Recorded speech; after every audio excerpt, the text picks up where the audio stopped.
Assalamualaikum warahmatullahi wabarakatuh. Selamat siang. Perkenalkan, saya Musaranu, mahasiswa Magister Teknik Sipil angkatan 2023-2024. Dan saya sekarang akan mempresentasikan terkait dengan Reflecting Writer, mata kuliah Green Infrastructure Management. Ini adalah sebagai eh, tugas untuk pengganti UTS. Ya, dosen pengampunya adalah Ibu Andini. Baik, dalam materi yang sudah diberikan 5 materi. Materi yang pertama terkait konsep green infrastruktur, kemudian materi yang kedua terkait green is the new gray, materi ketiga terkait sustainable development goals and green infrastruktur, kemudian materi yang keempat terkait hidrologi dan pengelolaan air dalam infrastruktur hijau, dan yang terakhir adalah materi tentang penerapan green infrastruktur dalam sektor-sektor krusial. Nah, dalam eh, materi pertama tentang konsep green infrastruktur, konsep green infrastruktur di dalam Undang-Undang Nomor 32 Tahun 2009 dinyatakan bahwa perlindungan dan pengelolaan lingkungan hidup, infrastruktur hijau didefinisikan sebagai jaringan ruang hijau yang saling terhubung, yang melestarikan nilai dan fungsi ekosistem alami dan memberikan manfaat terkait untuk populasi manusia. Menurut US IPA tahun 2010 bahwa i- adalah green infrastructure adalah sebuah konsep upaya dan pendekatan untuk menjaga lingkungan yang sustainable melalui penataan ruang terbuka hijau dan menjaga proses-proses alami yang terjadi di alam seperti siklus air hujan, kondisi tanah, dan limpasan permukaan. Kemudian menurut Spatari et al. 2011 bahwa green infrastruktur hijau adalah menjaga keberlangsungan siklus sumber daya air secara alami, mengingat pemanfaatan air bersih, terutama di lingkungan perkotaan, telah meningkat seiring pertumbuhan penduduk dan perkembangan kota. Nah, menurut Benedict N. McMahon tahun 2006, bahwa konsep green infrastructure itu adalah istilah yang digunakan pada beberapa disiplin keilmuan, serta mungkin memiliki pengertian yang berbeda dalam penggunaan antar disiplin, seperti konservasi kawasan alam dan ilmu hidrologi kawasan perkotaan. Nah, dari konsep ini beberapa jenis green infrastructure yang sudah ada seperti atap hijau, rain harvesting, biswell, lahan basah dan yang construction wetland, kolam kering, stripe penyaringan atau filter strip, ada juga taman hujan bioretensi, rain garden, kemudian ada dinding hijau atau green wall, hedgerow ya, tabung berlubang private pipe, kemudian ada permeable pavement, series caving, wet pond, refiring buffer, koridor hisap, dan juga ada tree canopy extension. Nah, saya berpendapat dalam konsep ini beberapa manfaat utama dari integrasi ini termasuk pengurangan dampak lingkungan seperti fragmentasi habitat, peningkatan kualitas udara, serta pengelolaan air hujan yang lebih baik. Infrastruktur hijau ini seperti penanaman vegetasi dan penggunaan material permeabel dapat membantu memitigasi perubahan iklim dan pendukung keberlanjutan ekosistem. Nah, tapi tantangan dalam implementasinya terutama dari segi pendanaan, koordinasi antar lembaga, serta resistensi dari pihak yang lebih mengutamakan efisiensi biaya. Infrastruktur hijau sering memerlukan investasi awal yang cukup besar, meskipun penghematan jangka panjang dapat dihasilkan dari efisiensi operasional dan pemeliharaan yang lebih rendah. Nah, selain itu, ketidaksinkronan antar departemen transportasi dan lingkungan sering menjadi kendala dalam integrasi perencanaan ini. Kemudian yang kedua terkait dengan green is the new gray is infrastructure, pandangan para ahli terkait dengan pergeseran infrastruktur abu-abu ke infrastruktur hijau itu menurut beberapa pandangan ya, seperti Profesor Jeffrey Desachs itu ahli ekonomi pembangunan mengatakan bahwa eh,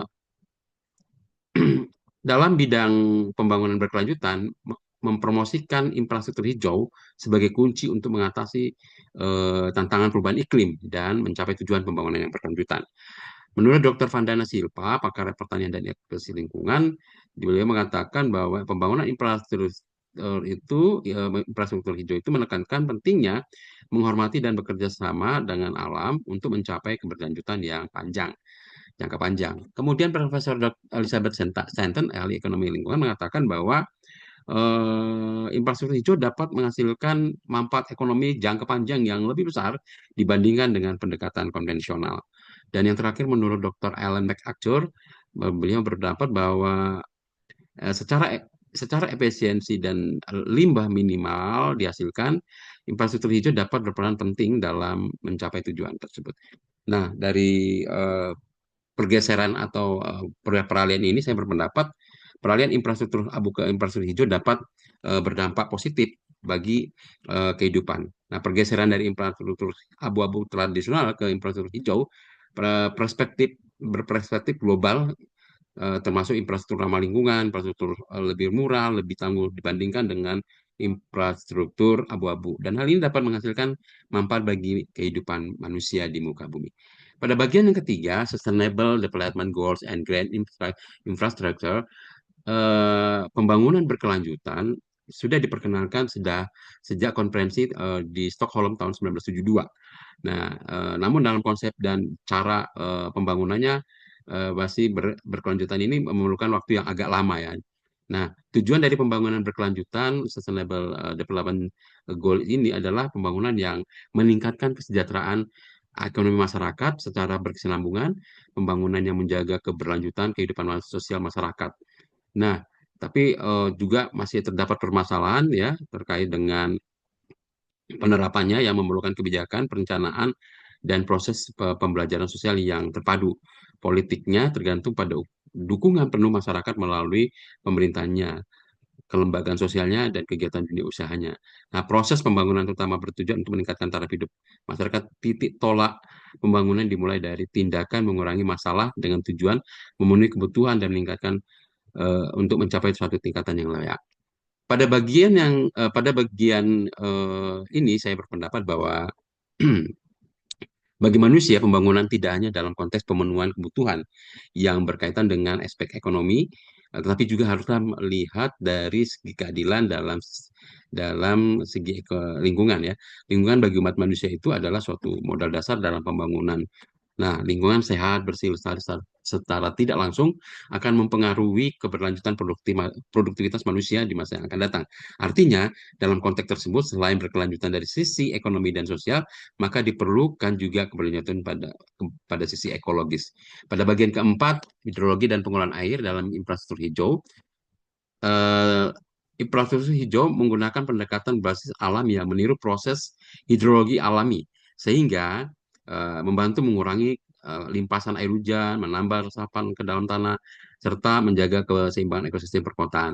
Nah, beberapa komponen penting dalam pengelolaan air hujan dan pengendalian banjir di infrastruktur hijau itu meliputi yang pertama terkait dengan permeable pavement, pembukaan jalan berpori, material jalan atau trotoar yang memungkinkan air mengalir melalui permukaan dan resap ke tanah, di bawahnya mengurangi limpasan langsung ke sistem drainasenya.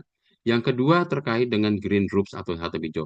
Struktur atap yang ditanami vegetasi untuk menahan air hujan dan memperlambat aliran air ke sungai, ke saluran air ini membantu mengurangi volume air yang masuk ke dalam sistem drainase selama hujan lebat. Dan yang ketiga terkait dengan apa basewall, saluran vegetasi berpori yang dirancang untuk mengalirkan air ke limpasan, menyaring polutan dan meningkatkan penyerapan air ke dalam tanah. Dan yang keempat terkait dengan rain garden, ini adalah area tanam kecil yang berfungsi untuk menampung dan menyerap air hujan dan atap atau jalan yang berperan dalam pengelolaan limpasan lokal serta penyerapan polutan. Saya berpendapat dalam hal ini dengan memanfaatkan infrastruktur itu sebagai seperti taman hijau, bioretensi, bioswale, dan lahan basah dan atap hijau, rain garden, maka kita mampu mengelola air hujan secara optimal, mengurangi limpasan, dan meningkatkan kualitas lingkungan perkotaan. Penerapan permeable pavements juga terbukti efektif dalam mengurangi genangan air, khususnya pada jalur pedestrian. Nah, implementasi konsep ini menciptakan hubungan yang lebih baik antara manusia dan lingkungan, sehingga mendukung terciptanya lingkungan perkotaan yang sehat, nyaman, dan berkelanjutan bagi seluruh masyarakat. Terakhir adalah penerapan green infrastruktur dalam sektor-sektor yang krusial. Nah, green infrastruktur eh, merupakan pendekatan yang memanfaatkan proses alamiah beserta elemen-elemennya untuk mengelola limpasan air hujan, meningkatkan lingkungan, dan meminimalkan dampak negatif pembangunan terhadap ekosistem. Nah, green infrastructure juga mencakup berbagai solusi yang melibatkan vegetasi, tanah, dan infrastruktur seperti hijau ya, seperti bioswale, rain garden, green roofs, construction wetland, permeable pavement. Nah, menurut Boston Water and Sewer Commission, eh, penerapan green infrastruktur memiliki banyak manfaat ya, banyak manfaat. Yang pertama terkait dengan pengelolaan air hujan. Ya, membantu green infrastructure membantu mengurangi limpasan air hujan, mencegah banjir, serta meningkatkan penyerapan dan penyaringan air ke dalam tanah. Yang kedua terkait dengan perbaikan kualitas lingkungan. Nah, ini dengan meningkatkan jumlah ruang hijau dan vegetasi, green infrastructure dapat memperbaiki kualitas udara, mengurangi efek pemanasan perkotaan, serta mendukung keberagaman hayati. Dan yang ketiga adalah peningkatan estetika dan kualitas hidup. Peningkatan melalui green infrastructure meningkatkan ruang publik, menciptakan ruang terbuka hijau yang nyaman, serta menyediakan habitat bagi flora dan fauna lokal.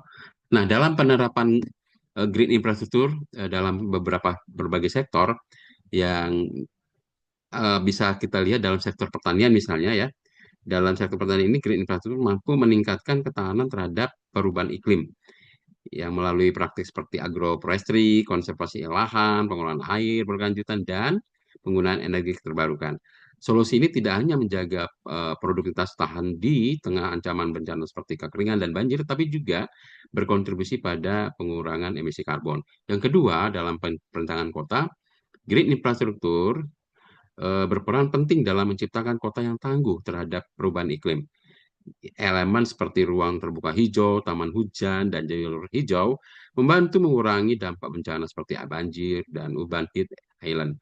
Sekaligus juga meningkatkan kualitas hidup masyarakat perkotaan melalui mitigasi emisi dan penyediaan ruang publik yang sehat. Yang ketiga terkait dalam pengelolaan hutan, green infrastruktur fokus pada konservasi dan restorasi ekosistem untuk mempertahankan fungsi hutan sebagai benteng karbon, pelindung keanekaragaman hayati, dan sumber penghidupan masyarakat lokal. Pelibatan masyarakat dan penerapan teknologi ramah lingkungan menjadi kunci keberhasilan pengelolaan hutan secara berkelanjutan. Dari hal ini saya berpendapat bahwa secara keseluruhan penerapan green infrastruktur memberikan solusi berbasis alam yang terpadu untuk menghadapi tantangan perubahan iklim. Namun, keberhasilannya sangat tergantung pada dukungan kebijakan yang mendorong kolaborasi lintas sektor, insentif ekonomi yang memadai, dan peningkatan kapasitas masyarakat dengan implementasi yang tepat. Green infrastructure tidak hanya dapat mengurangi dampak perubahan iklim, tetapi juga menjamin keberlanjutan bagi generasi mendatang. Demikianlah yang saya dapat sampaikan dalam reflecting writing untuk mata kuliah Green Infrastructure Management ini. Terima kasih, selamat siang.